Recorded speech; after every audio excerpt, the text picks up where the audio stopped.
But yeah, well, I mean, that's what was kind of fun about it. So we kind of had to create our repertoire from scratch. So we started off doing some arranging. We have the Bach Toccata and Fugue in D minor, which I think is our most viewed piece on YouTube. And we had some kind of misfires early on. We tried doing the sixth movement of the Quartet for the End of Time by Messiaen, which does not work that well for two bass clarinets.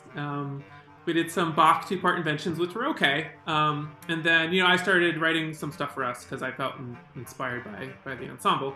And then once we had kind of a few pieces in our repertoire, then other composers could hear kind of our sound and our aesthetic.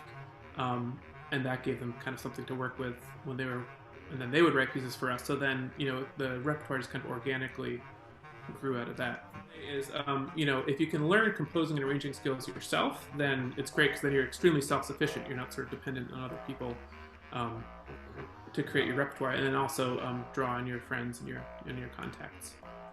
Yeah. When you're starting out, and eventually, once you get more established, then you can apply for grants and hopefully get some funding to commission some better known composers, which we did eventually manage to do as well. But it was definitely very helpful to have that kind of core music by myself and our friends when we were starting out.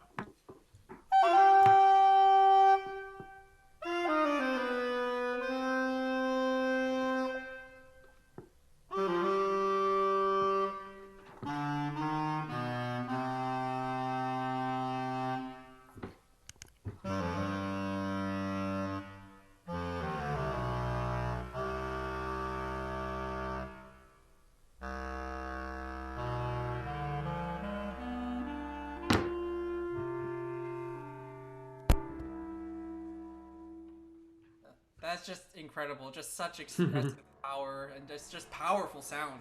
There's something, especially when two bass clarinets, when you get perfectly in tune on those octaves and fifths, the sound just kind of explodes. It's really amazing. And I haven't quite heard that with other instruments in the same way. It must be something about the way the overtones of the bass clarinet work. It was a fairly organic process for us. I think Jeff and one thing that's always been really gratifying about Sqwonk is Jeff and I just have always worked really well together. We have kind of very similar musical instincts about things.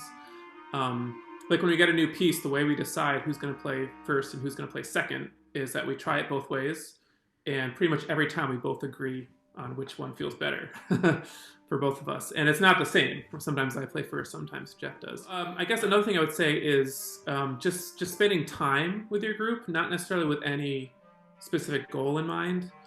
So like we would rehearse once or twice a week when we were starting out, whether or not we had any gigs coming up. And I think that was really, really important for us, sort of finding our sound and finding our aesthetic.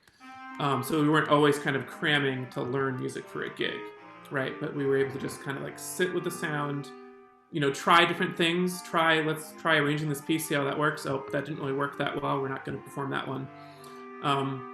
Spend some time just improvising together, just tuning together.